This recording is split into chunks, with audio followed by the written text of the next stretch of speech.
আচ্ছা, আপনারা তো অনেকেই অনেক বিয়েবাড়ি গেছেন। এরকম কি কখনো শুনেছেন যে বিয়েবাড়িতে বর সম্পূর্ণ বরযাত্রী নিয়ে এসেছে? বিয়ের শুভ মুহূর্তে বিয়ের যা রিচুয়াল থাকে, অনুষ্ঠান থাকে সেটা শুরুও হয়ে গেছে। সুন্দরভাবে বিয়েটা এগোচ্ছিল। বিয়ের যা নিয়মকানুন রয়েছে সেগুলো অর্ধেক হয়েও গেছে। ঠিক বিয়ের মুহূর্তের মাঝপথে হঠাৎ এমন কি ঘটলো যে মাঝপথে বিয়ে ফেলে রেখে বরকে পালিয়ে যেতে হলো? আপনারা হয়তো এরকম ঘটনা কখনোই শোনেননি বা এরকম কোনো এক্সপেরিয়েন্সও হয়তো আপনাদের হয়নি। কিন্তু আজ আমি যে ঘটনাটা আপনাদেরকে বলতে চলেছি, সেই ঘটনাটাই কিন্তু এরকমই একটা বিষয় হয়েছিল। যেখানে বর বিয়ে করতে আসে এবং অর্ধেক বিয়ে হয়ে যাওয়ার পরে বরকে কিন্তু সেখান থেকে পালিয়ে যেতে হয়। তো আজকে আমি সেই ঘটনাটাই আপনাদেরকে বলব যে কেন এরকম সিচুয়েশন হয়েছিল। তো কেউ কোথাও যাবেন না, প্রত্যেকে পুরো ঘটনা প্রথম থেকে শেষ অবধি শুনুন এবং এটা কিন্তু একটা ভীষণ ভয়ের ঘটনা। প্রত্যেকে আপনারা আমাদের চ্যানেলের সাথে থাকুন, পাশে থাকুন। নমস্কার শ্রোতা বন্ধুরা, ভূত ভগবান চ্যানেলে আপনাদের সকলকে অনেক স্বাগত। আশা রাখি সবাই খুব ভালো আছেন, আনন্দে আছেন, সুস্থ আছেন। আমাদের চ্যানেলে যে ঘটনাগুলো বলা হয় সেগুলো যদি আপনাদের ভালো লাগে অবশ্যই কিন্তু চ্যানেলটাকে সাবস্ক্রাইব করবেন, ভিডিওগুলোকে লাইক করবেন। পুরো ঘটনাটা শোনার পর আপনাদের কেমন লাগলো সেই মূল্যবান মতামত জানাতে কিন্তু একদম ভুলবেন না। আর আপনাদের জীবনে বা আপনাদের পরিচিত কোনো মানুষের জীবনে যদি এরকম কোনো ভৌতিক, অলৌকিক, দৈবিক, অতিজাগতিক কিছু ঘটে থাকে তাহলে সেগুলো কিন্তু আপনারা আমাদের কাছে লিখে পাঠিয়ে দিতে পারেন। তার জন্য আপনাদেরকে আমাদের চ্যানেল ডেসক্রিপশনে যেতে হবে। দেখবেন সেখানে আমার ইমেল আইডি মেনশন আছে। সেই ইমেল আইডিতে ইমেল করে আপনারা আপনাদের সেই ঘটনা আমাদের কাছে কিন্তু অনায়াসেই পৌঁছে দিতে পারেন। আরেকটা রিকোয়েস্ট করব, যদি সম্ভব হয় কাইন্ডলি আপনারা আমাদের চ্যানেলের ভিডিওগুলোকে আপনাদের ফ্রেন্ড এবং ফ্যামিলির মধ্যে একটু শেয়ার করে দিন। কারণ আমরা এই চ্যানেলে আর ৫ টা সাধারণ মানুষের জীবনে ঘটে যাওয়া বিভিন্ন রকমের ভৌতিক, অলৌকিক, দৈবিক, অতিজাগতিক এই ঘটনাগুলোই বলে থাকি। তাই আমি মনে করি ঘটনাগুলো যদি আরো অনেক মানুষ শুনতে পারেন, তারা সেগুলো শুনে অনেক কিছু জানতে পারবেন, বুঝতে পারবেন, শিখতে পারবেন। তার ফলে তারা অনেক বেশি সতর্ক ও সজাগ থাকতে পারবে। তো চলুন বন্ধুরা, আমি আজকের ঘটনা আপনাদের সামনে উপস্থাপনা করা শুরু করছি। এখন আমি যে ঘটনাটা আপনাদের সামনে বলতে চলেছি, সেই ঘটনাটা আমাকে যিনি পাঠিয়েছেন তিনি সঙ্গত কারণের জন্য নিজের আসল নামটা প্রকাশ করেননি। তো আমি যখন এই ঘটনাটা আপনাদেরকে বলবো, এটা কিন্তু ওনার নিজের জীবনের ঘটে যাওয়া একটা অত্যন্ত সত্যি ঘটনা। তো এই ঘটনাটা বলার সময় আমি ওনাকে রানিদি বলে সম্বোধন করছি। উনি নিজেই এই নামটা ব্যবহার করতে বলেছেন, তো সেই জন্য আমি ওনাকে রানিদি বলেই সম্বোধন করছি এই ঘটনাটা বলার ক্ষেত্রে।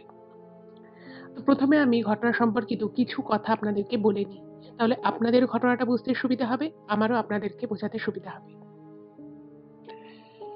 রানিদি ছোটবেলা থেকে যে ফ্যামিলিতে বড় হয়েছে সেই ফ্যামিলিটা ছিল বিশাল একটা ফ্যামিলি।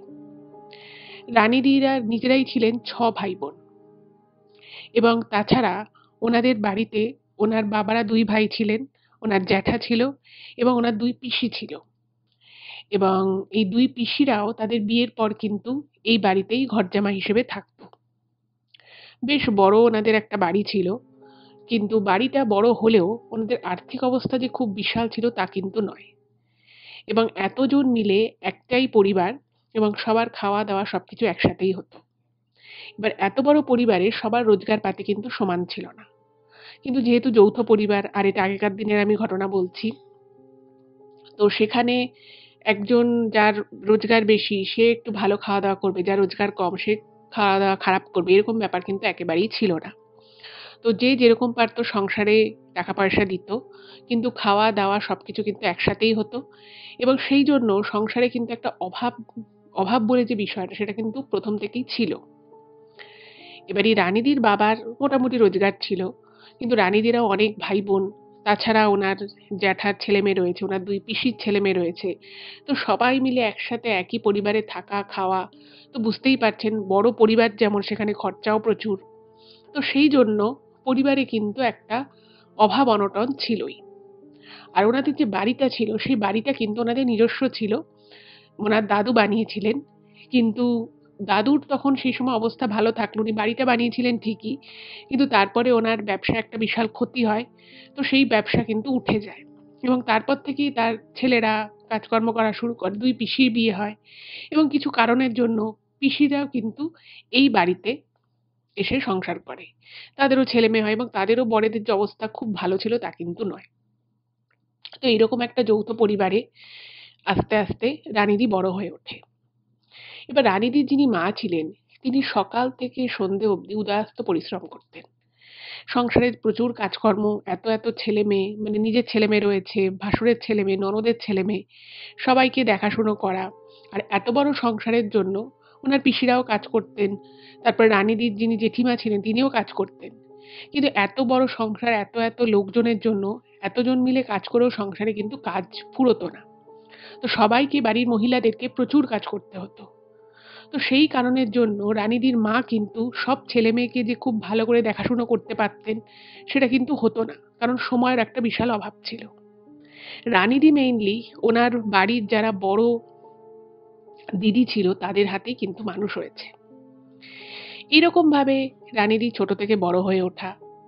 এরপরে যেটা হলো, রানীদি একটু যখন বড় হলো, স্কুলে ভর্তি হলো এবং রানীদির কিন্তু পড়াশুনোর প্রতি বেশ একটা আগ্রহ ছিল।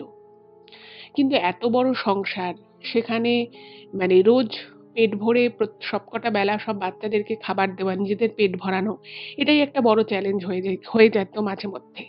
তো সেই জায়গা থেকে মেয়ে পড়াশুনো করবে বা আরো সংসারে আরো যারা মেয়েরা রয়েছে তারা পড়াশুনো করবে, তাদের পড়াশুনোর দিকে মনোযোগ দেবে এবং পড়াশোনার জন্য বই খাতাপত্র এগুলো কেনাকাটি, এই বিষয়গুলো না একটা বিলাসিতার মতো ব্যাপার ছিল।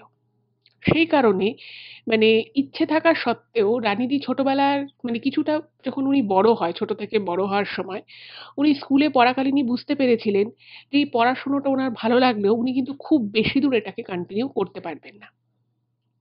এবং একবার রানীদির মা বলেও ছিলেন যে এখন যা সংসারের অবস্থা, পরিবারের অবস্থা, তাতে যতদিন পর্যন্ত উনি পড়াশুনো করতে চায়, যদি মানে সেভাবে টাকা পয়সা না লাগে তাহলে উনি করতে পারবে। কিন্তু যখনই কোনো বইপত্র কেনার ব্যাপার হতো, স্কুলের অনেক রকমের অ্যাক্টিভিটিস থাকে, সেগুলোর জন্য যখন কিছু কেনার দরকার পড়তো, উনি কিন্তু বাড়ি থেকে সেই টাকা বা পয়সা কিছুই পেতেন না। স্কুলের টিচাররা অনেক হেল্প করতেন। তো সেরকম করেই কিন্তু ক্লাস 9 অবধি রানীদি পড়াশুনো করে। এবার 9 অবধি পড়াশুনো করার পরে যখন মাধ্যমিক দেবে, ক্লাস 9 হয়ে গেছে, উঁচু ক্লাস, তার জন্য অনেক বেশি আরো বইপত্র দরকার, খাতা পেন্সিল সবই দরকার হয়। তো তখন রানীদির বাড়ি থেকে বলল যে না, আমি আর মানে ওনার বাবা আর কি বলেন যে আমি খরচা চালাতে পারছি না, আমার পক্ষে এর এর থেকে বেশি করা সম্ভব নয়। এবার রানীদি দেখছে স্কুলে যাচ্ছে, সব ছেলে মেয়েদের কাছে বইপত্র ঠিকঠাক রয়েছে, তাদের খাতা পেন পেন্সিল যা লাগে সবকিছুই পর্যাপ্ত পরিমাণে রয়েছে, কিন্তু রানীদির কাছে কিছুই নেই। তো তখন ছোটবেলা থেকে এই অভাব অনটন দেখে না রানীদি একটু অভিমানী টাইপের হয়ে গেছিলেন। এবং একদিন স্কুলেও ওনাকে টিচাররা বলে যে তোমাকে আমরা এত হেল্প করেছি, কিন্তু এরপরে আমরা তোমাকে আর কি হেল্প করব। এবং উনি যখন দেখে যে বাকি মেয়েদের কাছে সমস্ত কিছু আছে, ওনার কাছে নেই, তো উনি তখন ভাবলেন যে না, এভাবে তো হয় না, আমি পড়াশোনাটা ছেড়ে দেব। তো রানীদি পড়াশুনো ছেড়ে দিল এবং এই পড়াশুনো ছেড়ে দেওয়ার পিছনে উনি যেটা লিখেছেন যে ওনার বাবা মাও ওনাকে কিছুটা বলেছিল যে সম্ভবপর নয়, তো আজ না হোক কাল ওনাকে ছাড়তেই হতো। তো উনি স্কুল যাওয়া বন্ধ করে দিলেন এবং যথারীতি ওনার বাড়ি থেকেও কেউ কিন্তু বলেনি যে তুই পড়াশোনাটা ছাড়িস না। এদিকে কিন্তু রানীদির পরিবারের যারা ছেলে ছিল তারা কিন্তু কোনোভাবে না কোনোভাবে নিজেদের পড়াশোনাটা চালিয়ে যেতে পেরেছিল। এবং ওই ছোট বয়সেই রানীদি বুঝতে পেরেছিল যে তার বাড়িতে ছেলে এবং মেয়েদের মধ্যে একটা কিন্তু বেশ বিভেদ আছে। যাই হোক, তো উনি ছোটবেলা থেকে খুব অভিমানী ছিলেন, উনি আর কারোর কাছে কোনো অভিযোগ করেননি এবং উনি দেখতেন যে ওনার মা সারাদিন খুব কষ্ট করতেন, ইভেন ওনার বাবাও খুব কষ্ট করতেন। তো উনি ভাবলেন যে ঠিক আছে, আমি যা পাইনি, আমি বাড়িতেই থাকি। এবার ছোট থেকেই রানীদি কিন্তু মানে পড়াশোনাটায় যেমন উনি ভালোবাসতেন, তেমনি তার সাথে বিভিন্ন ধরনের হাতের কাজের প্রতি ওনার কিন্তু একটা বেশ আগ্রহ ছিল। তো উনি দেখতেন যে ওনাদের পাড়াতে অনেকে টিপের কাজ করে, কেউ রাখি বাঁধার কাজ করে, এইরকম টুকটাক কাজ করে টুকটাক টাকা পয়সা উপার্জন করে। তো রানীদি স্কুল যাওয়া বন্ধ করে দিল, মন খারাপ খুব। তো উনি ভাবলেন যে ঠিক আছে, বাড়িতে তো বসেই আছি। তো উনি ওনাদের মানে পাশের বাড়িতে যারা হয়তো টিপের কাজ করতো বা ছোটখাটো মানে হস্তশিল্পের কাজকর্ম করতো, তো উনি তাদের থেকে না মানে তাদের বাড়িতে গিয়ে কাজগুলো দেখতো এবার দেখতে দেখতে ওনারও বেশ ভালো লেগেছে, কাজটা উনি শিখে গেছে। তো উনি তখন বলছে, "আমাকেও দেবে, আমি কাজ করব?" তো তখন বলছে যে, "তুই এইটুকু একটা মেয়ে তুই পারবি করতে?" তো রানিদি বলেছে, "হ্যাঁ, আমি পারবো, আমাকে দাও।" তো উনি ১ম এ অল্প, অল্প কিছু এনে বাড়িতে কাজ করা শুরু করল। বাড়ির লোক ১ম এ বলে যে, "তোর এসব করার কি দরকার?" কিন্তু রানিদি প্রত্যেকদিন স্কুল যেত, পড়াশোনার মধ্যে ছিল। তো সেই জায়গাটা যখন বন্ধ হয়ে গেল, তো তখন রানিদি কাজগুলো করা শুরু করল। এবং আস্তে, আস্তে একটু, একটু করে হাতে পয়সা আসা শুরু হলো। এবং রানিদি কি করতো, ওনার উনি আরকি যে টাকা পয়সাগুলো পেত, উনি তো ছোট মানুষ, কি করবে? একা বাড়ি থেকে বেরোতও না সেরকম। তো রানিদি যা টাকা পয়সা ওই হাতের কাজ করে পেত, সেটা রানিদি তার মায়ের হাতে দিয়ে দিত। এবং ওনার মা তখন কি করতো, সেই টাকাটা ওই মা লক্ষ্মীর যে ঝাঁপি রয়েছে, সেই মা লক্ষ্মীর ঝাঁপির ভিতরে টাকাটা রেখে দিত। এবং রানিদিকে বলত যে, "তুই এত কষ্ট করে এই টাকাটা পেয়েছিস, আমি তোর জন্যই টাকাটা রেখে দিচ্ছি। আজ বাদে কাল যখন তোর বিয়ে হবে, তখন এই টাকাটা দিয়ে তুই মানে যেটুকু আরকি যা জমবে, সেটা দিয়ে তুই তোর জন্য কিছু একটা আমি কিনে রাখবো।" তো রানিদির এভাবেই জীবন চলতে থাকে এবং আস্তে, আস্তে রানিদি কিন্তু এই ধরনের হাতের কাজে খুব পারদর্শী হয়ে যায়। টিপের কাজ হোক, তারপরে ঠাকুরের গয়না বানানোর কাজ, এই ধরনের জিনিসগুলো কিন্তু রানিদি বেশ ভালোভাবে করা শুরু করল। এবং এই কাজ করে উনি যা টাকা পেতেন, সেই টাকা যে উনি ওনার মায়ের হাতে দিতেন, ওনার মা যে মা লক্ষ্মীর যে ঝাঁপি ছিল, তাতে যে রাখতেন শুধু তা কিন্তু নয়। ওনার এক ভাই, তারপরে ওনার পিসির ছেলে, তাদের পড়াশোনার ক্ষেত্রে টুকটাক বইপত্র কেনা, টুকটাক পড়ালেখার জিনিস কেনা, এগুলো নিয়ে যখন বাড়িতে কথা হতো এবং সবাই মানে বাড়ির লোকেরা বলত যে, "এখন পয়সা নেই, পরে কিনে দেবো।" মানে ভাবুন রানিদি নিজের ওই সামান্য রোজগার থেকে সেই টাকা কিন্তু রানিদি ওনার মায়ের থেকে চাইতো এবং চেয়ে নিজের ভাই, দাদা তাদের পড়াশোনার জন্য উনি কিন্তু হাতে দিয়ে দিতেন।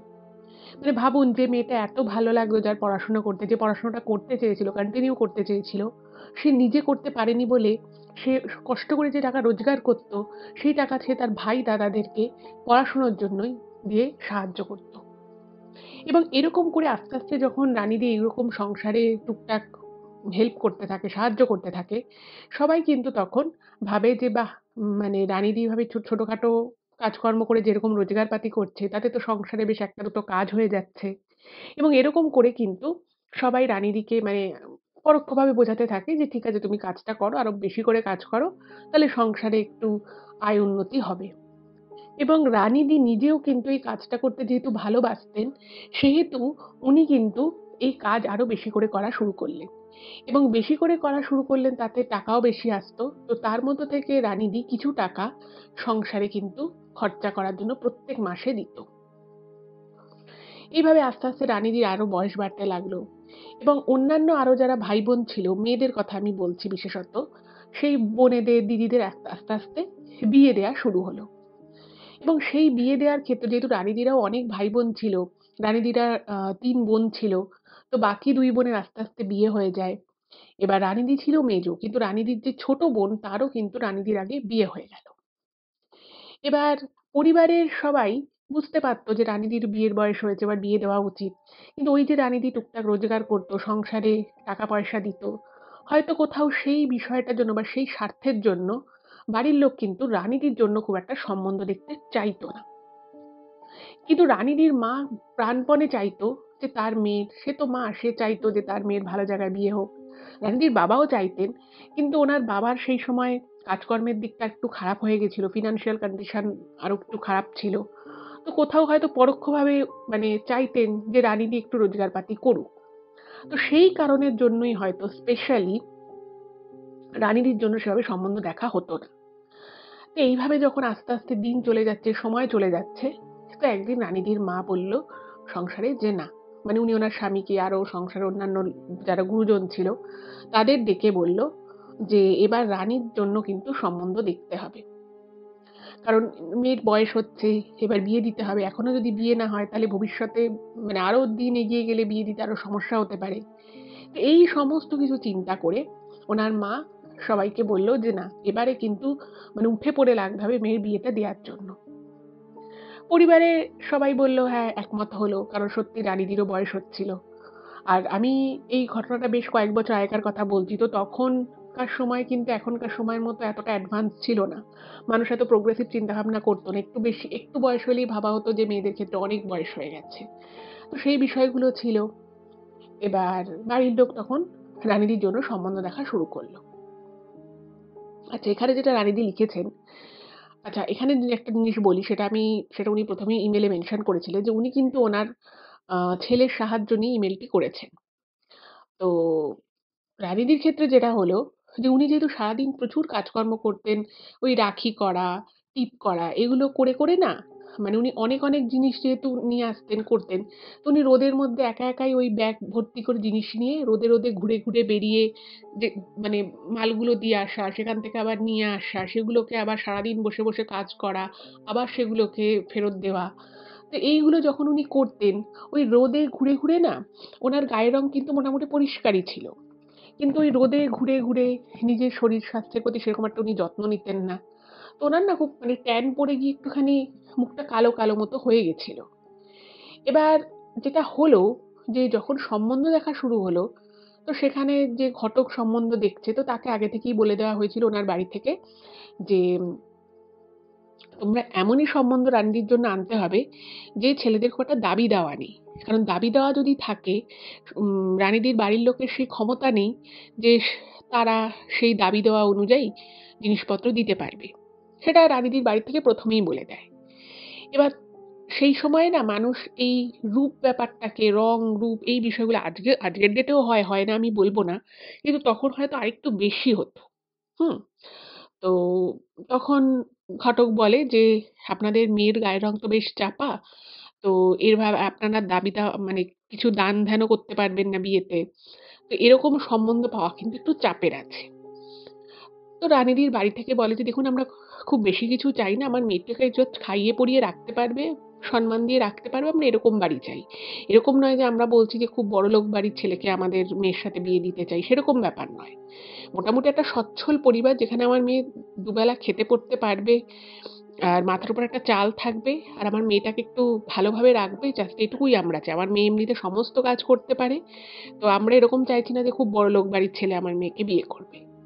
তো যাই হোক, তো ঘটক মশাই বলল যে, "ঠিক আছে আমি দেখছি।"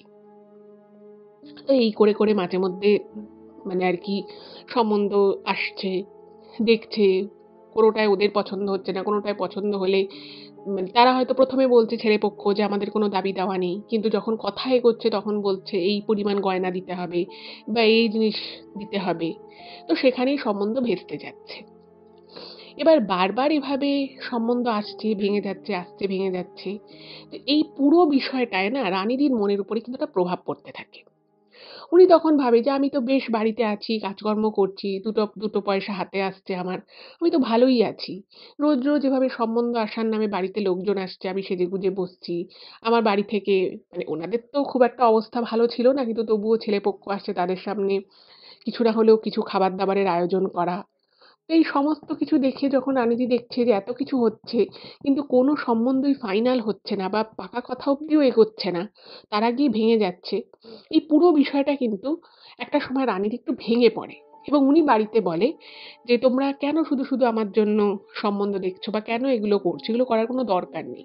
আমি এখন বিয়ে করব না।" এবার ওই বাড়িতে একমাত্র রানীদির মা ভীষণভাবে চাইতেন যে ওনার মেয়ের বিয়েটা হয়ে যাক। একটা ভালো বাড়িতে, একটা ভালো পাত্রের হাতে উনার মেয়ে পড়ুক।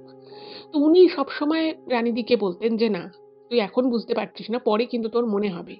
আজকে আমরা আছি, ঘর ভর্তি আরো ভাই-বোনেরা আছে, সবার একজন একজন করে বিয়ে হয়ে যাচ্ছে। তখন তুই তো একটা সময় পুরো একা হয়ে যাবি।" তো রানীদির মা জোর করে রানীদিকে এরকম কোনো সম্বন্ধ এলে রানীদি বসতেই চাইতো না। বলত, "না, আমি এসব বসবো না। আমি কারো কোনো ছেলেপক্ষের সামনে আমি আর আসবো না। এতগুলো সম্বন্ধ তোমরা দেখলে, ভেঙে গেল। আমি আর নতুন করে এসবের মধ্যে থাকতে চাই না।" কিন্তু রানীদির মা কিন্তু ওনাকে বারবার জোর করতেন এবং বলতেন যে, "না, তুই এবারে দেখ, নিশ্চয়ই এবারে সম্বন্ধটা ফিক্স হবে, ফাইনাল হবে।" কিন্তু অদ্ভুতভাবে যতই সম্বন্ধ আসতো, সবকিছু ভালো হলেও কোনো না কোনোভাবে সেটা কিন্তু বিয়ে অবধি বা পাকা কথা অবধি কিন্তু গড়াচ্ছিল না। এইভাবে কিন্তু মোটামুটি ৮-৯ মাস কেটে যায় এবং এই ৮-৯ মাসে বহু সম্বন্ধ কিন্তু আসে, কিন্তু কোনোটাই আর বিয়ে অবধি গড়ায় না। এবারে রানীদির যে বড় পিসি ছিল, সেই বড় পিসির যিনি হাজবেন্ড ছিল, তিনি খুব একটা ভালো রোজগারপাতি করতেন না, এবং বেশ কিছুদিন থেকে উনি যেটুকু বা রোজগারপাতি করতেন, যেটুকু টাকা পয়সা উনি রোজগার করে সংসারে দিতেন, সেটুকু দেয়া হঠাৎ করে বন্ধ করে দিলেন। এবার বুঝতেই পারছেন, সেই বড় পিসির কিন্তু এক ছেলে এক মেয়ে, দুটো সন্তান। তারাও যথেষ্ট বড় হয়েছে, তাদেরও একটা খরচাপাতি আছে। এবার সংসারে অভাব, তার মধ্যে যদি একটা পুরো পরিবার টাকা পয়সা দেওয়া বন্ধ করে দেয়, তাহলে বুঝতেই পারছেন যে সংসারে সেই আর্থিক অনটন কতটা বেড়ে যায়। তো সবাই বড় পিসিকে বলতে থাকে যে সে যাতে তার স্বামীর সাথে কথা বলে এবং সে যাতে সংসারে টাকা দেয়। এবং এই টানাপোড়েনের মধ্যে বড় পিসি ভাবলো যে নিজের মেয়ের এবার বিয়ে দেয়া দরকার। যদি মেয়ের বিয়ে দিয়ে দিতে পারে, তাহলে হয়তো অনেকটা চাপ মাথা থেকে চলে যাবে। এবার এদিকে ওনার স্বামীর কোনো রোজগারপাতি নেই, উনি চাইছেন মেয়ের বিয়ে দিতে। এদিকে যেটা হলো, যে এই রানীদির মা রানীদির বিয়ের জন্য একটু একটু করে যে জিনিসপত্র গড়িয়েছিল, বিভিন্ন ছলচাতুরি করে ওই বড় পিসি চাইলো যে তোমার মেয়ের তো, মানে ডাইরেক্ট বলেনি কিন্তু বিভিন্ন রকম কথাবার্তায় বোঝাতো যে তোমার মেয়ের তো এখনই বিয়ে হচ্ছে না, আর আদৌ বিয়ে হবে কিনা তার কোনো ঠিক ঠিকানা নেই। তো তুমি আমাকে ধার হিসেবে শাড়ি গয়নাগুলো দাও, আমার মেয়ের আমি বিয়েটা দিয়ে দিই। এবার স্বাভাবিকভাবেই রানীদির মা সংসারে প্রচুর করতেন। ওনার, মানে রানীদির বাবা সংসারে সবথেকে বেশি টাকা পয়সা দিতেন। কিন্তু রানীদির মা কিন্তু এই বিষয়টায় উনি একদমই, মানে নিজের জায়গায় পুরো স্থির ছিলেন। উনি বলেছিলেন, না, আমি আমার মেয়ের জন্য যেটা রেখেছি সেটা আমার মেয়ের বিয়ের জন্যই আমি দেব। তো তোমরা তোমাদেরটা দেখে নাও। এবার এইটা নিয়ে কিন্তু ওর বড় পিসির মনে একটা বেশ ক্ষোভ সৃষ্টি হলো, এবং বড় পিসি ভাবতে থাকলো যে যেহেতু তার স্বামীর রোজগার নেই, তাই জন্য হয়তো রানীদির মা সাহায্য করতে চাইছে না। আর এদিকে রানীদি হাতের কাজ আরো অনেক বেশি করতো, এবং এবং অনেক বড় বড় কাজ নিত, এবং রানীদির কিন্তু বেশ ভালোই একটা রোজগারপাতি শুরু হয়েছিল। এবং সেটা নিয়েও কিন্তু ওই যে বড় পিসি ছিল বা পরিবারের আরো এক দুজনের বেশ চক্ষুশূল হয়ে যাচ্ছিল ব্যাপারটা, যে রানীদি এত টাকা রোজগার করছে। যাই হোক, তো এর মধ্যে আবার একটা অঘটন ঘটলো। সেটা হচ্ছে, রানীদির সেই বড় পিসেমশাই, তিনি হঠাৎ করেই, মানে কোনোখানে কিছু নেই, তার রোজগারপাতি সবাই জানতো সে রোজগারপাতি করে না বা তার চাকরি চলে গেছে, কিন্তু কিছুদিন পরে জানা গেল সেটা হচ্ছে যে ওনার স্বামী অন্যত্র কোথাও বিয়ে করেছে। এবার যেহেতু রানীদির বড় পিসেমশাই অন্যত্র কোথাও বিয়ে করেছে, এই খবর যখন মানে চাউর হয়ে গেল, এবং প্রথমে সবাই ভেবেছিল যে কথাটা হয়তো মিথ্যে, কিন্তু তারপরে রানীদির সেই বড় পিসি, যে হাজবেন্ড, সে মাঝে মধ্যে এক দুদিন করে বাড়িতেও ফিরতো না। তো সকলের একটু সন্দেহ হয়, এবং যখন সেই বড় পিসেমশাইকে খুব জেরাজুরি করা হয়, তখন কিন্তু সে ব্যাপারটা স্বীকার করে, এবং সে বলে যেহেতু সে অন্যত্র বিয়ে করেছে তো সেই সংসারে টাকা পয়সা দিতে হয়।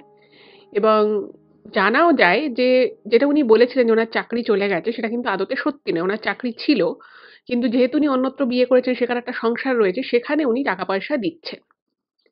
এবং এইটা নিয়ে কিন্তু পরিবারে একটা বিশাল অশান্তি হয়, এবং সেই বড় পিসি তখন দিশেহারা হয়ে পড়ে, এবং তারপরে আল্টিমেটলি ছাড়াছাড়ি হয়ে যায়, এবং খুব সামান্য কিছু টাকা পয়সাই কিন্তু সেই পিসেমশাই নিজের ছেলে মেয়েদের জন্য দিয়ে পুরোপুরি এই সংসার থেকে আলাদা হয়ে যায়। এটা নিয়ে অনেক ঝামেলা হয়, অশান্তি হয়, কিন্তু যে সংসার করতে চায় না তাকে দিয়ে তার জোর করে করানো যায় না। এবং বড় পিসিও বলে যে ঠিক আছে, আমিও ওর সাথে সংসার করব না, এবং অনেক বলে কয়ে খুবই সামান্য কিছু টাকা পয়সা পায়। এবার এই ঘটনার পর থেকে ওই বড় পিসি কিন্তু খুব ক্ষিপ্ত হয়ে উঠেছিল। সংসারে কারোর সাথেই ভালোভাবে কথা বলতো না, কেউ একটা কথা জিজ্ঞেস করলে ব্যাকাভাবে উত্তর দিত, এবং বিশেষভাবে এই রানীদি এবং রানীদির মায়ের উপরে ওই বড় পিসির কিন্তু একটা রাগ বা ক্ষোভ জন্মায়। এবার যাই হোক, এইভাবে তো বেশ কিছুদিন চললো।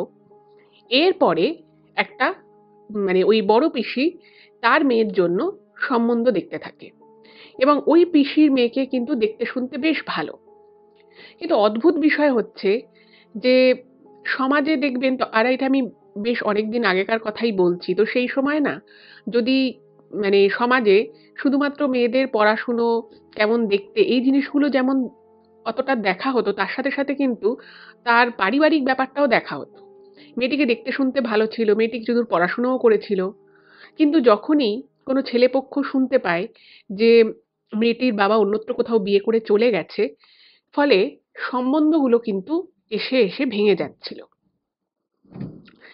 এবার যখন রানীদির এভাবে সম্বন্ধ এসে এসে ভেঙে যেত, যেহেতু রানীদির গায়ের রংটা একটু শ্যামবর্ণ ছিল আর উনি নিজের অতটা যত্নাত্তি করতেন না, তো তখন এই বড় পিসি, ছোট পিসি আরো পরিবারের অনেকজন এই ব্যাপারটাকে না খুব সাধারণ স্বাভাবিক বিষয় হিসেবে নিত।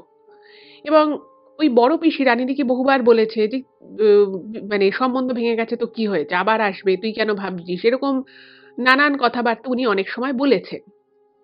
কিন্তু এবার যেটা হলো সেটা হচ্ছে যে ওই বড় পিসি নিজের মেয়ের সম্বন্ধ যখন আস্তে আস্তে ভেঙে যেতে থাকলো, মানে বিয়ের কথা হচ্ছে, ভেঙে যাচ্ছে, কথা এগোচ্ছে না, পাকা কথা হচ্ছে না, তখন কিন্তু উনি আরো বেশি, মানে কি বলবো, এই পুরো পরিবারের উপরে আরো বেশি মানে রাগ ক্ষোভ একটা জন্মালো। এবং বিভিন্ন উপায়ে রানীদীপ থেকে কিন্তু বিভিন্ন ছুতো, যেহেতু রানীদীপ তার পরিবারের সমস্ত ভাই বোনদেরকে ভীষণ ভালোবাসতেন, তো ওই বড় পিসি তার মেয়েকে বলতো বিভিন্ন ছুতোনাতা করে টাকা চাইতে। এবং রানীদিও কিন্তু বিশ্বাস করে টাকা পয়সা দিয়ে দিতেন।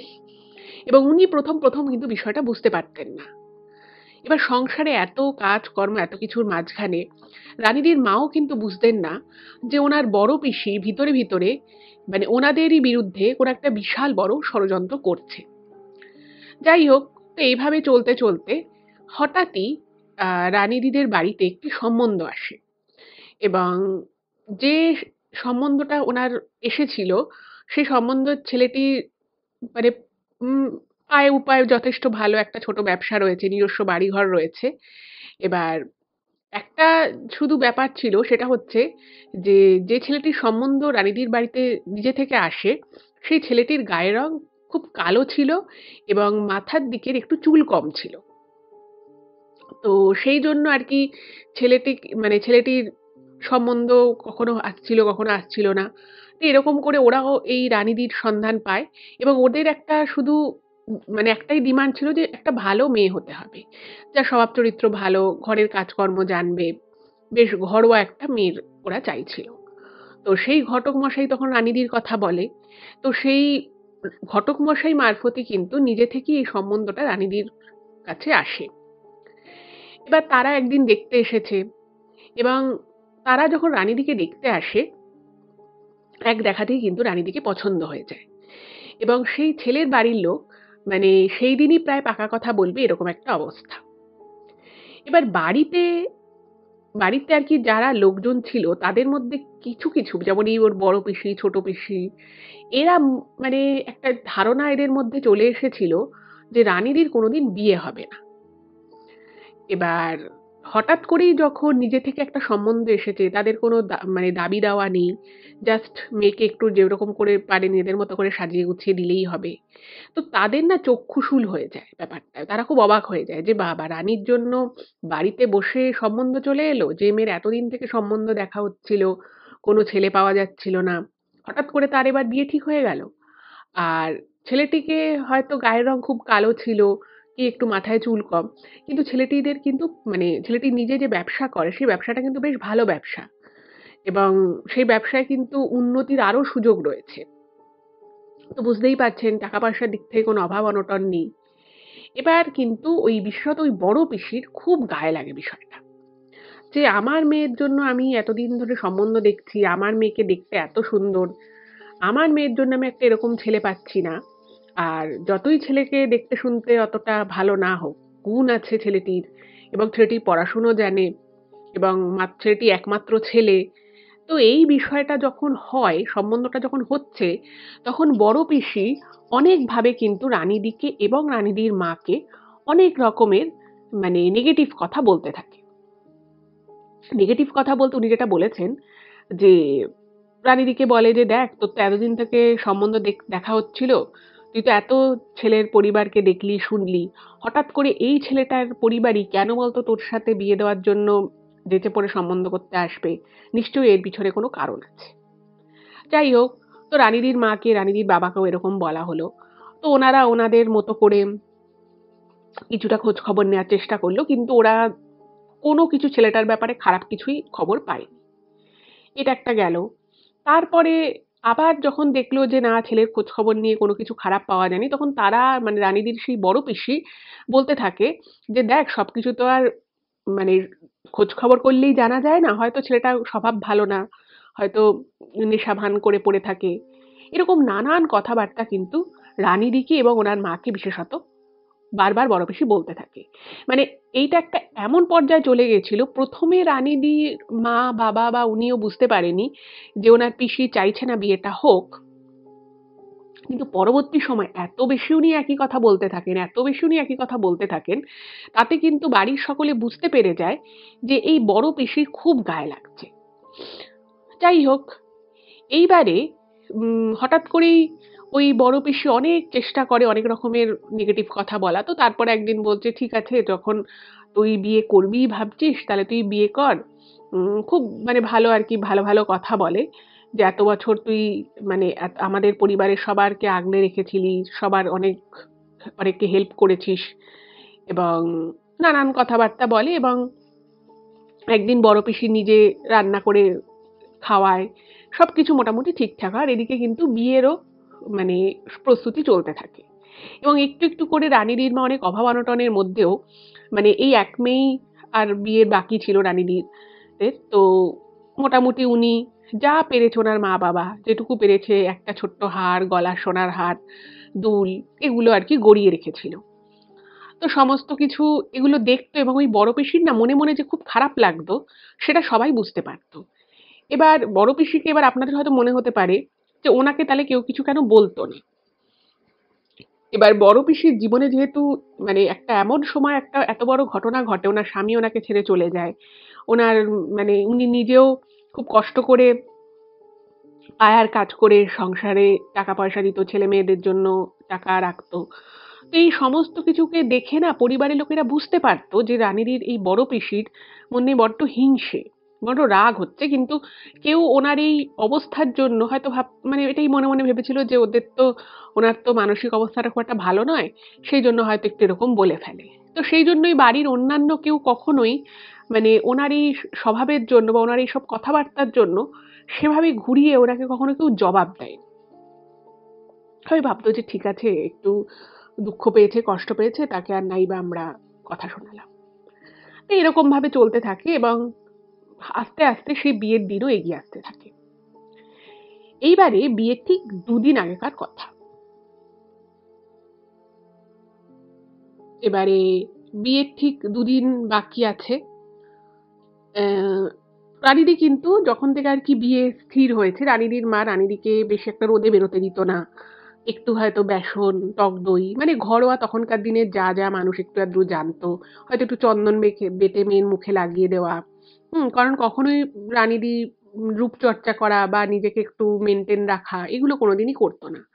তো রানিদির মা এই বিয়েটা ঠিক হওয়াতে খুব খুশি হয়েছিলেন। স্বাভাবিকভাবেই মেয়ের জন্য এতদিন থেকে বিয়ের চেষ্টা করছিল। আল্টিমেটলি একটা সম্বন্ধ ঠিক হয়েছে। উনি তো চাইবেনই। তো উনি ওই ঘরোয়া বিভিন্ন টোটকা করে যাতে মানে একটু ওই ওনার বলেছিলাম আপনাদেরকে রোদে ঘুরে, ঘুরে রানীদির একটু মুখে ট্যান পড়ে গেছিল। তো একটুখানি চন্দন বেটে দেওয়া, একটু দই দেওয়া, একটু বেসন দিয়ে মুখ ধোয়ানো এগুলো রানীদির মা করতেন। এবার এগুলো করে কিন্তু রানীদিকে বেশ মানে সুন্দর লাগছে দেখতে। বিয়ে ঠিক হয়েছে রানীদিও বেশ মনে, মনে খুশি। এবার হঠাৎই ২ দিন আগের সন্ধ্যেবেলা রানীদির হঠাৎ করেই মানে কোনোখানে কিছু নেই। রানীদি কিন্তু সেদিন রোদে বেরোয়নি।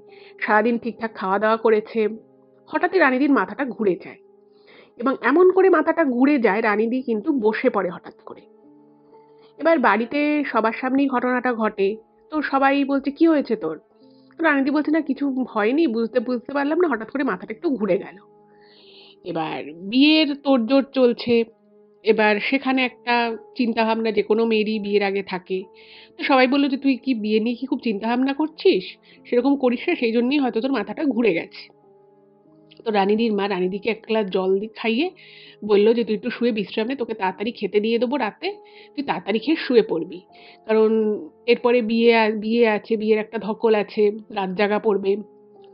তো রানীদি এরকম জল-টল খেয়ে একটু বিশ্রাম নেয়, তারপরে তাড়াতাড়ি খেয়ে শুয়ে পড়ে। এইবারে রানীদি যে শুয়ে পড়ল, হঠাৎ করেই রানীদি ঘুমিয়েও যায় কিন্তু মধ্যরাতের দিকে রানীদির হঠাৎ করে ঘুমটা ভেঙে যায়। এবং রানীদির মনে হতে থাকে যে উনি যে শুয়ে আছে, রানীদির পাশে রানীদির মা শুয়েছে। এবার ওনার মনে হয় যে ওনার পায়ের পাতায়, একদম পায়ের নিচে আরকি, সেইখানে মনে হলো যেন কেউ একটা মানে পায়ের পাতায় হাত দিয়েছে বা একটা সুড়সুড়ি দিলে যেরকম লাগে, সেরকম একটা রানীদির মনে হয় এবং সেই মনে হওয়া থেকে কিন্তু রানীদির ঘুমটা ভেঙে গেছিল। রানীদি হঠাৎ করে উঠে পড়ে এবং উঠে পড়ে দেখছে কোথাও কিছু নেই, এরকম হওয়ার কথাও নয়, কে আর পায়ে সুড়সুড়ি দেবে। তো এর কিছুক্ষণ পরে আবার রানীদি ঘুমিয়ে যায়। তারও কিছুক্ষণের মধ্যেই আবার কিন্তু রানীদির ঘুমটা একটা অস্বস্তিতে ভেঙে যায় এবং রানীদি বুঝতে পারছে না যে ওনার ঠিক অস্বস্তিটা কি হচ্ছে। আর সেদিন কিন্তু খুব একটা গরম ছিল তা নয়। জানলা খোলা, ঘরে জানলা দিয়ে হাওয়া আসছে, ঘরে ফ্যান চলছে। হঠাৎ করেই রানীদির মনে হলো ওনার গলার কাছে কিরকম একটা কিছু দলা হয়ে আসছে, দম বন্ধ লাগছে, একটা এরকম পরিস্থিতি। এবং রানীদি যে উঠে বসেছে তাতেও কিন্তু রানীদির কোনো রিলিফ হচ্ছে না। মনে হচ্ছে যেন একটা গলার কাছে কিছু রয়েছে, খুব দম বন্ধ লাগছে, একটা গরম লাগছে, অস্বস্তি লাগছে, এইরকম। এবং এই হতে, হতে রানীদির কিন্তু রীতিমতো শরীর খারাপ লাগা শুরু হয়। তো কোনো রকমে রানীদি ওঠে, উঠে বাথরুম যায় এবং বাথরুমে গিয়ে উনি ভালো করে চোখে মুখে জল দেয়। এবং চোখে মুখে যখন জল দিয়ে রানীদি ঘরে ঢুকতে যাচ্ছে, ঘরের আলো বন্ধ, কিন্তু আলো বন্ধ থাকলেও যেহেতু জানলা খোলার একটা আলো একটা একটা হালকা আলো তো থাকেই ঘরে, আর যেহেতু জানলা খোলা থাকলে রাস্তার স্ট্রিট লাইটে সেখান থেকে একটা আলো রিফ্লেকশনও থাকে। তো রানীদির হঠাৎ করে মনে হলো রানীদি ঘরে যেখানটায় শোয়, খাটের যে পাশটায় শুয়েছিল, সেখানটায় এক ঝলক মনে হলো যেন কেউ দাঁড়িয়ে আছে। এবার এই যে মনে হলো ফট করে কেউ দাঁড়িয়ে আছে, রানীদি না ঘাবড়ে যায় খুব। কি হলো ব্যাপারটা? এবং মুহূর্তের মধ্যে রানীদি যেটা দেখেছিল সেটা যেন মনে হলো হাওয়ায় মিলিয়ে গেল। এবার দেখছি শুধু ওনার মা শুয়ে রয়েছে। রানীদি ভাবছে আমি এসব কি দেখছি? এবার সত্যি বলতে কি ওনারও মনে হয় যে হয়তো আমি অনেক বেশি স্ট্রেস নিয়ে ফেলেছি, অনেক চিন্তা ভাবনা করছি, সেই জন্যই হয়তো আমি এরকম দেখতে। আর সেই সময় রানীদির শরীরও কিন্তু ঠিক লাগছে না। রানীদি এসে শুয়ে পড়ে এবং শুয়ে পড়ার পরে উনি ঘুমিয়ে যায় এবং একদম ভোরের দিকে, তখন প্রায় হালকা, হালকা আলো ফুটছে বা ফুটবে, ওনার মনে হলো আবার যেন পায়ে কেউ একটা সুড়সুড়ি দিয়ে চলে গেল বা পায়ে কিছু একটা টাচ হলো। এবার সারারাত তো ঠিকমতো ঘুম হয়নি, উনি ভোরের দিকে কিছুটা ঘুমিয়ে যান। যাই হোক, এবার বিয়ের আগের দিন, সেদিন তো বাড়িতে প্রচুর ব্যস্ততা রয়েছে। এবার রানীদি সকালবেলা উঠেছে ঘুম থেকে, কিন্তু শরীরটা ঠিক ভালো লাগছে না এবং রানীদিকে দেখে রীতিমতো বোঝা যাচ্ছে যে সারারাত ঠিকমতো ঘুম হয়নি। একটা শরীরের ভিতরে যে কষ্ট রয়েছে, অস্বস্তি রয়েছে, সেটা কিন্তু বোঝা যাচ্ছে রানীদিকে দেখে। আচ্ছা, এখানে একটা কথা বলে রাখি, সেটা হচ্ছে যে রানীদি কিন্তু এই বিয়ে উপলক্ষে যে হাতের যে কাজগুলো ছিল সেই অনেক কাজ একবারে নিয়ে কাজগুলোকে শেষ করে দিয়েছিল। রানীদি শ্বশুরবাড়ি যেহেতু ওর কাছাকাছি ছিল না ওনার বাপের বাড়ি থেকে, তো রানীদি কাজগুলো সব ছেড়ে দেয়। এইবারে উনি বিয়ের আগের দিন বেশ আত্মীয়-স্বজনও বাড়িতে কিছু, কিছু চলে এসেছে। উনিও বেশ সবার সাথে গল্প করছে। বাড়িতে একটা খুশির আবহাওয়া। হঠাৎই এর মধ্যে রানীদির প্রচণ্ড মানে মাথা ঘুরে যায় জোরে, প্রচণ্ড জোরে মাথাটা ঘুরে যায়। মনে হয় যেন ফট করে রানীদির আশপাশে সবকিছু ঘুরতে শুরু করেছে এবং উনার কিন্তু প্রচণ্ড বমি হতে শুরু হয়। তখন দুপুরবেলা। এবার সবাই বাড়িতে, রানীদির মা তো খুব চিন্তায় পড়ে যায়। তো মেয়েকে একদম পেট ঠান্ডা করা খাবার-দাবার, দইয়ের ঘোল, তরমুজ, ফল এগুলো দিয়েছে। এবার দেখুন, কোনো মানুষের যদি কোনো কিছু খেয়ে যদি অম্বল অ্যাসিড হয়ে যায়, তাহলে কিন্তু সে বুঝতে পারে যে তার খাওয়া-দাওয়া সংক্রান্ত কোনো সমস্যা হয়েছে। কিন্তু রানীদি কিন্তু সেরকম কিচ্ছু ফিল করতে পারেনি।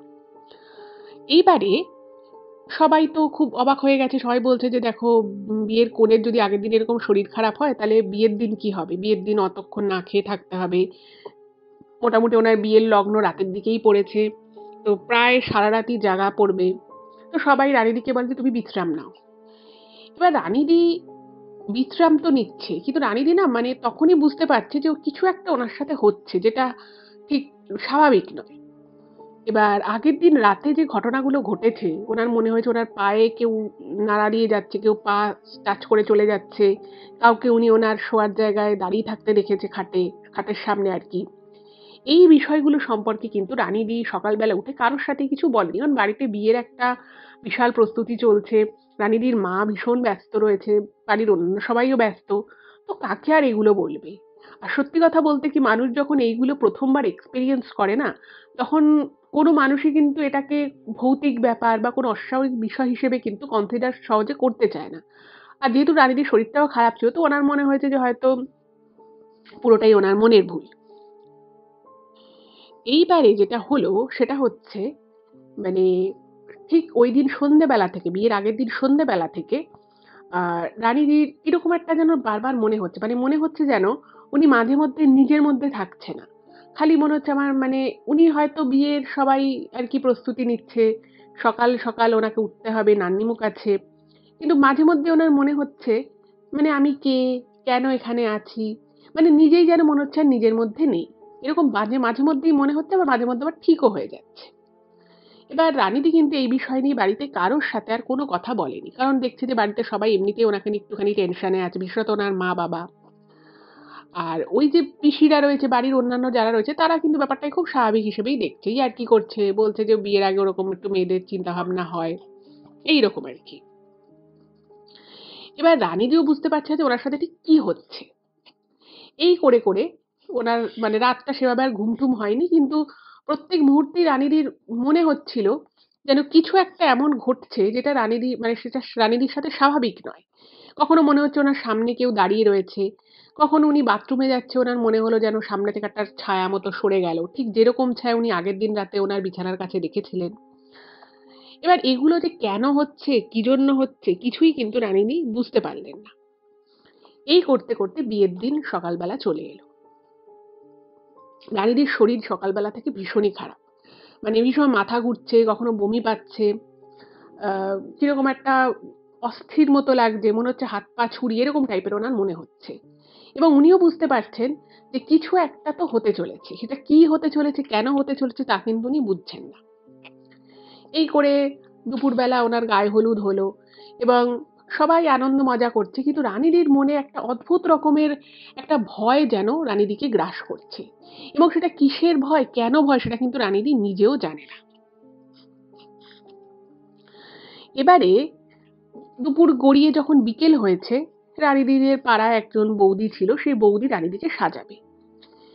এবার সেই বৌদি এসে একবার বিয়ের আগ দিয়ে রানীদির সাথে কথা বলে গেছে, রানীদি কিভাবে কি সাজবে না সাজবে সেই নিয়ে টুকটাক কথা হয়েছে।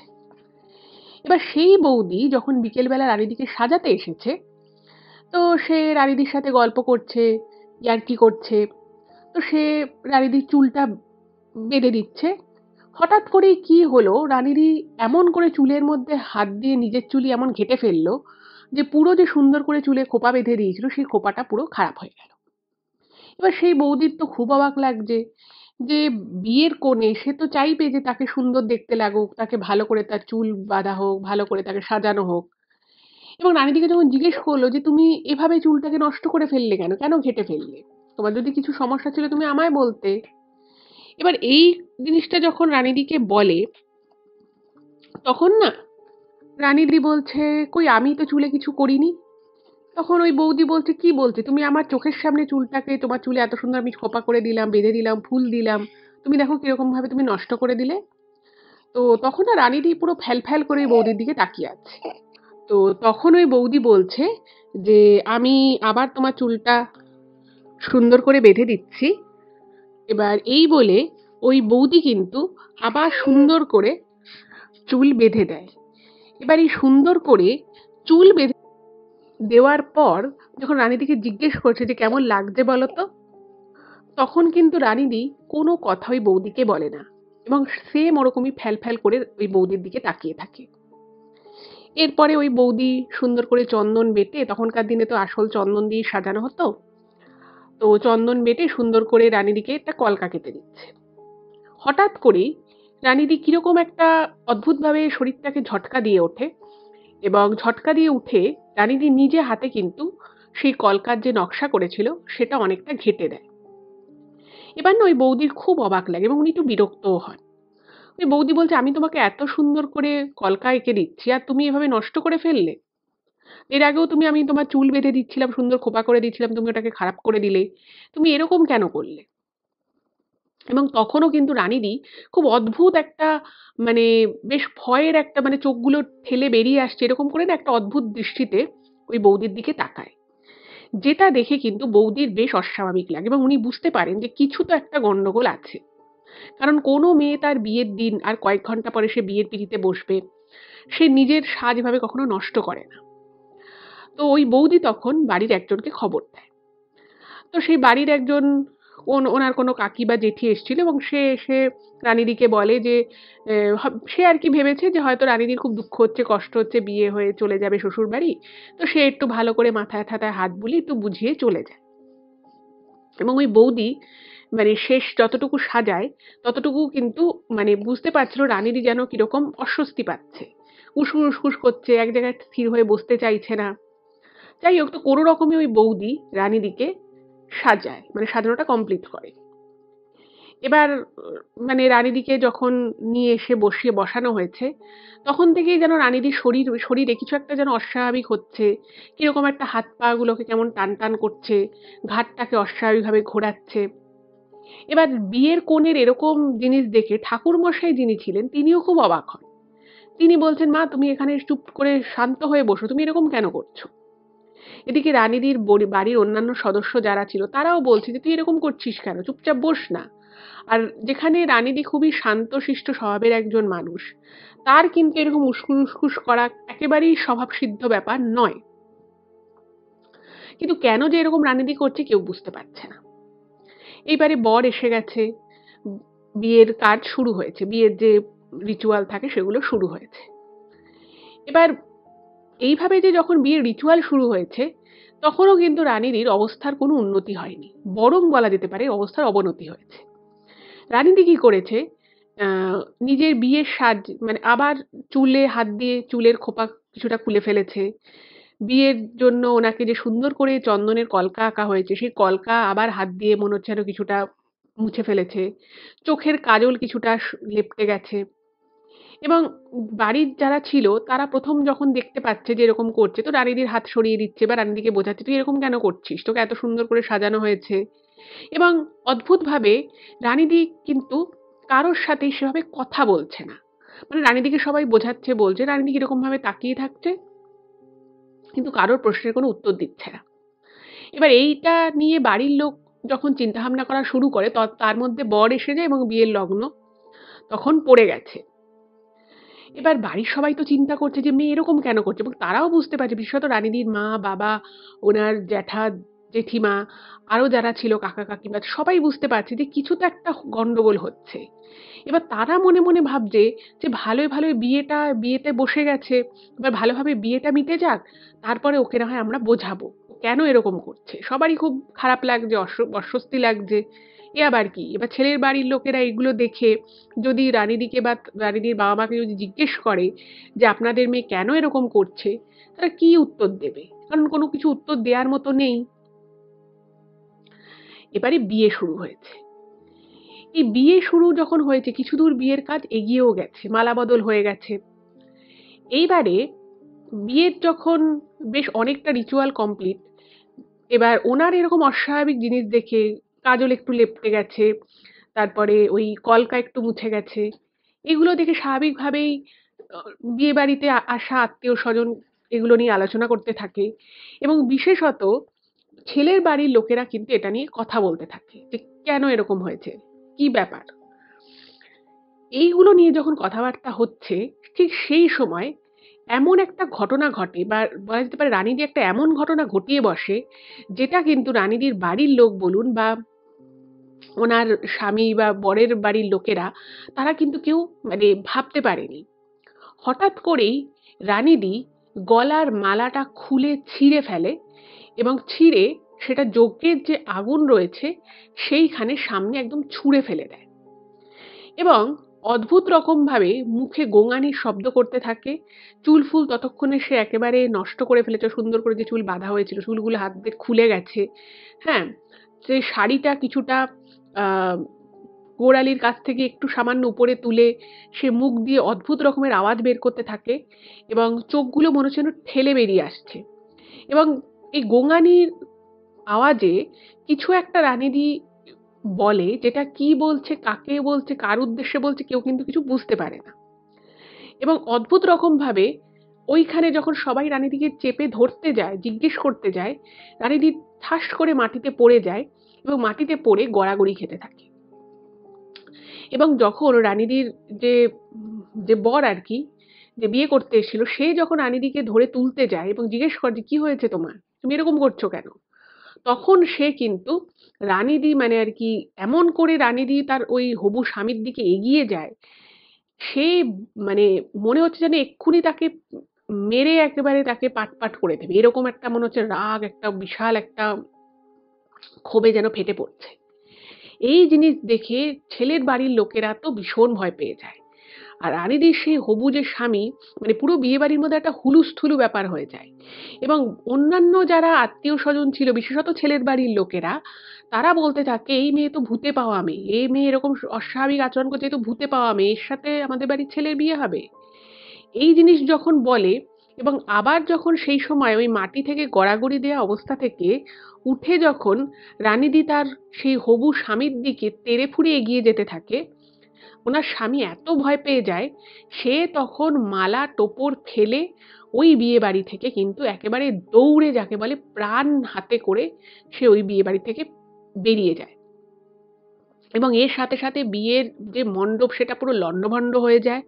আত্মীয় স্বজন, বিশেষত ছেলের বাড়ির লোকেরা, তারাও কিন্তু যাকে বলে ভয়ে সবাই দৌড়ে পালিয়ে, যেহেতু বর বেরিয়ে গেছে, তার সাথে সাথে যারা বরযাত্রী এসছিল তারাও কিন্তু দৌড়ে একদম বিয়ে বাড়ি ছেড়ে বেরিয়ে যায়। এবং এই জিনিস দেখে তো মানে রানীদির মা প্রথমে তো খুব চিৎকার চেঁচামেচি করতে থাকেন এবং তারপরে উনি কিন্তু অজ্ঞান হয়ে যান। এবং রানীদির জ্যাঠা জেঠিমা, কাকিমারা, তারপরে পিসি পিসেমশাইরা, এরাও সবাই কিন্তু হতভম্ব হয়ে যায়, যেটা হলোটা কি। এবং এই সবাই যে বলতে থাকে ভূতে পাওয়া মেয়ে, ভূতে পাওয়া মেয়ে, সেটা শুনে ওনারা নিজেরাও অবাক হয়ে যান যে ওনাদের মেয়ে, মানে ছোট থেকে সেই মেয়ে ওই বাড়িতে বড় হয়েছে, সবার চোখের সামনে বড় হয়েছে, কোনো দিন কেউ কিন্তু রানীদির মধ্যে কোনো রকম কোনো অস্বাভাবিকতা দেখেনি। হঠাৎ করে সেই ছোট্ট মেয়েটা যে সবার চোখের সামনে বড় হলো স্বাভাবিকভাবে, সুস্থভাবে, সে বিয়ের, যে নিজেও বিয়েটাকে নিয়ে যথেষ্ট এক্সাইটেড ছিল, খুশি ছিল, সে কেন যে বিয়ের দিন এরকম একটা কাণ্ড ঘটালো এবং তার মধ্যে কি এমন অস্বাভাবিকতা হলো যে এরকম মুখে গোঙানির আওয়াজ করলো, বিয়ের পুরো নিজের বিয়েটা নিজেই নিজে হাতে পণ্ড করে দিল, নিজের সাজগোজ সবটা নষ্ট করে ফেললো, কেন এরকম করলো বাড়ির কিন্তু কেউ বুঝতে পারলো না। এবং যখন ওই বিয়ের মণ্ডপ ছেড়ে সবাই বেরিয়ে গেল, হঠাৎ করেই রানীদি তখন কিন্তু উঠে দাঁড়িয়েছিল এবং মনে হলো যেন রানীদির শরীরের ভিতর থেকে যেন মানে প্রাণটুকু হয়তো রয়েছে, কিন্তু তার শরীরের ভিতরের যে একটা মানুষের যে স্ফূর্তি, সেটা যেন রানীদির শরীর থেকে বেরিয়ে গেছে। এবং তখন কিন্তু হঠাৎই রানীদি অজ্ঞান হয়ে মাটিতে পড়ে যায়। যাই হোক, তো বাড়ির লোকেরা ছাড়া তখন আর ওই মণ্ডপে মানে বিয়ের স্থান আর কেউ নেই। তো সবাই মিলে রানীদিকে কোনো রকমে কোলে করে নিয়ে ঘরে নিয়ে আসে, নিয়ে এসে জলে ছিটে ছিটে দেয়। এবং তখন দেখছে রানীদির চোখ খুলেছে কিন্তু রানীদি কথা বলতে পারছে না। মানে রানীদি তখন অস্বাভাবিকতা ওই সেই অর্থে নেই, উনি হাত পা ছুটছেন তাও নয়, মুখে একটা হালকা গোঙানির আওয়াজ রয়েছে, তখনকার মতো যেরকম বিয়ের মণ্ডপে উনি খুব জোরে জোরে গর্জন করছিলেন সেরকম কিছু নেই। কিন্তু মনে হচ্ছে যেন রানীদির ভিতরে ভিতরে একটা খুব কষ্ট হচ্ছে এবং রানীদির চোখ থেকে জল পড়ছে। এদিকে তো রানীদির মা কাঁদছে, বাবা কাঁদছে, পরিবারের অন্যান্য লোকেরাও বলছে তুই এটা কি করলি, এত কষ্ট করে বিয়ের একটা সম্বন্ধ এলো, এত কিছু করা হলো, সেই বিয়েটাই তুই পণ্ড করে দিলি, কেন এরকম করলি, কি হয়েছিল তোর। এবং এই কথা যখন বলছে, রানীদি না কিচ্ছু বলতে পারছে না, শুধু চোখ দিয়ে জল পড়ছে আর হালকা করে একটা গোঙানির আওয়াজ মতো হচ্ছে। যাই হোক, তো ওই অবস্থায় মানে রানীদির বাবা একজন ডাক্তার নিয়ে এলেন, কারণ কি হয়েছে কিছু তো বোঝা যাচ্ছে না। তো সেখানকার ওনাদের ওখানকার একজন ডাক্তার ছিল, তো সেই ডাক্তারবাবু এসে দেখে শুধু বললেন যে প্রেশার খুব হাই হয়ে গেছে, ব্লাড প্রেশারটা শুধু মেপেছিল, বলছে যে আহ, একটা ওষুধ দিয়ে যায় এবং তারপরে বলে যে কেমন থাকে জানাবেন, সেই বুঝে বড় ডাক্তার দেখাতে হবে। এবার বাড়িতে তো মানে রীতিমতো শোক হচ্ছে, তখন শোকের ছায়া। কারণ রানিদির মা ভীষণ মানে মা বাবা আর কি খুব আশা নিয়ে মেয়ের বিয়ে দিচ্ছিলেন, কেন এরকম হলো, কি জন্য হলো, এবং আশেপাশেও রটে গেল যে রানিদিকে ভূতে পেয়েছে। এবার এই যে ঘটনাটা ঘটলো, মানে এত খরচাপাতি করা হলো, সবাই এত আশা নিয়েছিল, বিয়ে তো হলোই না, এবং রানিদি সহ বাড়ির লোকও বুঝতে পারলো যে এই ঘটনার পরে রানিদির আর দ্বিতীয়বার বিয়ের চেষ্টা করা বৃথা। কারণ এই ঘটনা যখন রটে গেছে, সবার মুখে মুখে আছে, তো রানিদির আর বিয়ে হবে না। আর সত্যি রানিদির কোনো সমস্যা আছে কি নেই সেটাও কিন্তু কিছু বোঝা গেল না। যাই হোক, তো এরপরে ছেলের বাড়ি থেকে তো পরিষ্কার বলল যে আপনাদের মেয়ের এত বড় একটা সমস্যা যে আপনারা সেটাকে আমাদের কাছে লুকিয়ে কি করে বিয়েটা দেওয়ার চেষ্টা করে, আপনাদের মেয়ে তো সুস্থই নয়, সে কি করে সংসার করবে, তার পক্ষে তো সংসার করাই সম্ভব নয়, স্বাভাবিক জীবনযাপন করাই সম্ভব নয়। তো রানীদির মা বাবা পরিবারের আরো লোকজন বলল না, আমাদের মেয়ে একদমই এরকম না, আপনি পাড়ায় যে কাউকে জিজ্ঞেস করতে পারেন, আমরা নিজেরাও জানি না সেদিন ওর কি হয়েছিল। এই ঘটনার পরে রানীদি কিন্তু শারীরিক দিক থেকে যেমন দুর্বল হয়ে পড়ে, তেমনি মানসিক দিক থেকে কিন্তু একদমই ভেঙে পড়েছিল। উনি মনে মনে কিন্তু খুব দুঃখ পেয়েছিলেন। আর রানীদির মা তো এতটাই কষ্ট পেয়েছিলেন যে উনি দুঃখ কষ্টে প্রায় বিছানা নিয়ে ফেলেছিলেন। এবার রানীদির যে এই বিয়েটা ভেঙে যাওয়ায় উনি যে কষ্ট পেয়েছিলেন, সেটা না উনি কারোর সাথে শেয়ার করতে পারতেন না। কারণ উনি দেখতেন ওনার মা সারাদিনই কান্নাকাটি করতেন, এবং রানীদির যে জিনিসগুলো এক্সপেরিয়েন্স করেছিল, যে মনে হতো একটা ছায়া চলে গেল, রানীদি নিজের শরীরটা কিরকম ভারী ভারী লাগতো, এই কথাগুলো না রানীদি আর দুঃখে কষ্টের কারোর সাথে শেয়ার করেনি। কারণ রানীদির মনে হয়েছিল যে ওনার জীবনটা হয়তো এরকমই, এবং উনি ভাবতেন যে আমি যে কথাগুলো যদি কাউকে বলি, মানে আমি মাকে বলি বা বাবাকে বলি, যাকেই বলি না কেন, তারা তো কেউ বিশ্বাস করবে না, এটা বিশ্বাস করার মতো কথাও নয়। এবং সত্যি বলতে রানীদি যেটা লিখেছেন ইমেলে, যে উনি নিজেও খুব পাজল ছিলেন যে আদতে ওনার সাথে এই জিনিসগুলো কেন ঘটছে। এবার রানীদিকে কিন্তু ওনার মা বহুবার জিজ্ঞেস করেছিল যে তোর কেন এরকম হলো, তুই কেন এরকম করছিলি, কিন্তু এই প্রশ্নের উত্তরে রানীদি কিন্তু কখনোই সেভাবে কিছু বলেনি। শুধু বলতো যে রানীদি মানে এটাই বলতো যে আমি জানি না মা, আমি কেন এরকম করেছিলাম।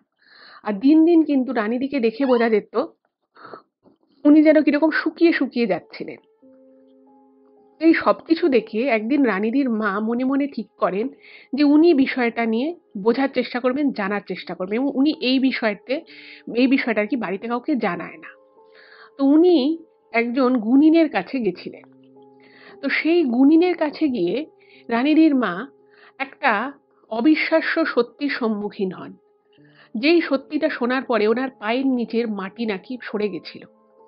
ওনার মেয়ের বিয়ে ভেঙে যাওয়ায় উনি তো দুঃখ কষ্ট পেয়েছিলেন, কিন্তু তার থেকেও বেশি উনি এই সত্যিটা জেনে দুঃখ পেয়েছিলেন, যেটা ওই গুণিন বলেছিলেন। তো আপনারাও হয়তো ভাবছেন যে গুণিন কি এমন কথা বলেছিল। তো তখন গুণিন ওনাকে বলেন যে আপনার মেয়ে একদম সুস্থ স্বাভাবিকই ছিল, আপনার বাড়িতে আপনারই বড় ননদ আপনার মেয়ের যাতে বিয়েটা না হয়, বিয়েটা যাতে ভেঙে যায়, সেই জন্য একজন কালো জাদুকর এরকম একজন তান্ত্রিককে দিয়ে ওকে কিন্তু বশীকরণ করেছিল, এবং ওকে ওর ক্ষতি করে ওকে কিন্তু বান মেরেছিল, এবং এমনই একটা বিশেষ বান ওকে মারা হয়েছিল, সেই বানের প্রভাবে কিন্তু অস্বাভাবিক আচরণটা করেছে, এবং যদি ওর বিয়েটা হয়েও যেত ও কিন্তু সংসার করতে পারতো না। কারণ বিয়ের পরেও ওই যে জিনিসটা বিয়ের মণ্ডপেও করেছে সেটা কিন্তু বিয়ের পরে শ্বশুর বাড়িতে গিয়েও করতো। তো এই জিনিসটা যখন গুণিন ওনাকে স্পষ্ট বলে দেয়, তখন কিন্তু ওনার বড় পিসির কথাবার্তা, তার কিছু আচার আচরণে কিছুটা সন্দেহ ওর মায়ের হয়েছিল, কিন্তু উনি না স্বপ্নেও ভাবতে পারেনি যে তার বড় ননদ, যাকে মানে ওনারা পরিবারের একদম আপন করে নিয়েছিল, এবং যাদের ছেলে মেয়েদের পিছনে ইভেন রানীদির বাবাও অনেক টাকা পয়সা দিয়েছিল, কখনো ওনারা আলাদা করে দেখেনি।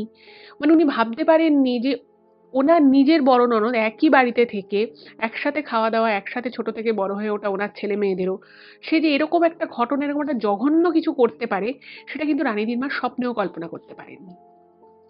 তো তারপরে গুনিনকে অনেক বলে, তো উনি বলেছিলেন, তো উনি তখন বলেছিলেন যে নাকি এই কাজটা করেছে, উনি বলেন যে তার কিন্তু একটা বেশ বড় ক্ষতি হবে, আর তোমার মেয়ে যে এত বড় সর্বনাশ করেছে তাকে কিন্তু ভগবান কখনো ছাড়বে না। তো এসব শুনে রানীদির মা তো প্রচণ্ড কান্নাকাটি করতে থাকে এবং উনি বলেন যে, "তাহলে এবার আমার মেয়েটার কি হবে? তাহলে কি আমার মেয়ে সারা জীবন এভাবেই থাকবে? মেয়েটা সারা জীবন সংসারে সবার কথা ভেবেছে, সবাইকে সাহায্য করেছে সাধ্যমতো। আমার মেয়েটার কি হবে?" তো সেই গুণিন তখন বলেন যে, "আমার তো সেই ক্ষমতা নেই। কিন্তু আমি একটা কথা বলতে পারি, তুমি বরং তোমার মেয়েকে বলো ১৬ সোমবারের ব্রত করতে। তোমার মেয়ে যদি মন প্রাণ দিয়ে ভোলানাথকে ডাকে, মহাদেবকে যদি তুষ্ট করতে পারেন এবং সত্যিকারের মন থেকে ভালোবেসে শ্রদ্ধা ভরে যদি ১৬ সোমবারের ব্রত করে, তাহলে কিন্তু তোমার মেয়ের মানে এই যে বিয়ের ব্যাপারটা নিয়ে যে তুমি এত চিন্তিত, ঠিক মহাদেব ওর একটা ভালো ব্যবস্থা করে দেবে।" তো এই কথা শোনার পর ওনার তো মন পুরো ভেঙে যায় এবং উনি বাড়িতে এসে ১ম এ কিন্তু ওনার স্বামীকে সমস্ত কথা বলে এবং তারপরে ওরা মানে এই রানীদিকে বলে, মানে কারণটা বলে না, শুধু বলে যে, "তুই মহাদেবকে মন থেকে ডাক এবং এই ১৬ সোমবারের ব্রত কর।" তো রানীদি যেটা লিখেছেন যে, উনি মহাদেবকে ভীষণ ছোটবেলা থেকেই মানতেন, ভালোবাসতেন। তো ওনার এই ১৬ সোমবারে ব্রত করলে যে ওনার ভালো বিয়ে হবে, এই কথা চিন্তা করে উনি কিন্তু ব্রত করেননি। শুধুমাত্র ভালোবাসা এবং শ্রদ্ধা থেকেই উনি কিন্তু ১৬ সোমবারের ব্রত করেন। এবং এরপরে আস্তে, আস্তে পরিবারে এই বিষয়টা সামনে আসে, উনার মা সামনে আনেন এবং ১ম এ কিন্তু এই বড় পিসি পুরোপুরি কথাটা অস্বীকার করে যে উনি কিছুই করেননি। যদিও পরবর্তী ক্ষেত্রে বহু প্রমাণ পাওয়া গেছিল উনার ঘর থেকে এই ধরনের কালো বিদ্যার বিভিন্ন রকমের জিনিসপত্র পাওয়া যায় এবং এরপরে যে অদ্ভুত ঘটনাটা ঘটলো সেটা হচ্ছে মানে এই রানীদির সাথে যার বিয়ে হওয়ার কথা ছিল, সেই মানে ভদ্রলোক আরকি, তিনি কিন্তু রানীদির পরিবারের সাথে যোগাযোগ করে। এবং তিনি যখন শোনেন যে পুরো বিষয়টার জন্য রানীদির পিসি দায়ী, বড় পিসি দায়ী, তিনি কিন্তু ভাবেন যে তাহলে তো আমারই ভুল। আমার হয়তো আরেকটু ওখানে অপেক্ষা করা উচিত ছিল। বা আর কি বাকি সবাইরা যখন বলছিল যে মেয়ে ভূতে পাওয়া মেয়ে, হয়তো আমার সেখান থেকে দৌড়ে পালিয়ে আসাটা ঠিক হয়নি। তো এরপরে কিন্তু ওই ভদ্রলোক যিনি আরকি রানীদির বর্তমান স্বামী, তিনি তখন বলে যে, "আমাকে একটা সুযোগ দাও। তুমি তো জীবনে অনেক কষ্ট পেলে। এবারে তুমি আমাকে একটা সুযোগ দাও।" এবং তারপরে রানীদির বাড়ির কয়েকজনের উপস্থিতিতে রানীদির বিয়ে হয় ওনার স্বামীর সাথে একটা মন্দিরে এবং তারপরে কিন্তু বেশ বড় করে ঘটা করে রিসেপশন হয়। এবং রানীদি এবং রানীদির স্বামী বর্তমানে ভীষণ সুখী আছেন। ওনাদের ছেলেমেয়েও রয়েছে। আর ওদিকে রানীদির পিসি কিন্তু যে বড় পিসি এই জঘন্য কাজটা করেছিল, তার কিন্তু হঠাৎ করেই হাতে একটা সমস্যা হয়। খুব সামান্য একটা সমস্যা হয় এবং সেই সমস্যা থেকে হাততে এমন অবস্থা হয় যে পরে কিন্তু হাতটা কেটে বাদ যায়। এবং উনি যে কাজটা করেছিলেন সেটা পরবর্তী সময়ে উনি কিন্তু স্বীকার করতেও বাধ্য হন। তো বুঝতেই পারছেন খারাপ কাজ করলে ভগবানও কিন্তু তাকে কখনোই ক্ষমা করে দেন না। আর উনি যে কাজটা করেছিলেন রানীর জীবন নষ্ট করা সেটা তো খুবই একটা খারাপ কাজ ছিল। তো এটাই ছিল আজকের ঘটনা। কেমন লাগলো অবশ্যই জানাবেন। রানীদিকে অনেক ধন্যবাদ এরকম ঘটনা শেয়ার করার জন্য। আর আপনাদের কেমন লাগলো অবশ্যই জানাবেন। আর যদি ভালো লাগে প্লিজ চ্যানেলটাকে সাবস্ক্রাইব করবেন আর ঘটনাগুলো একটু শেয়ার করে দিন। সকলে ভালো থাকবেন। দেখা হবে আবার পরবর্তী এপিসোডে। নমস্কার।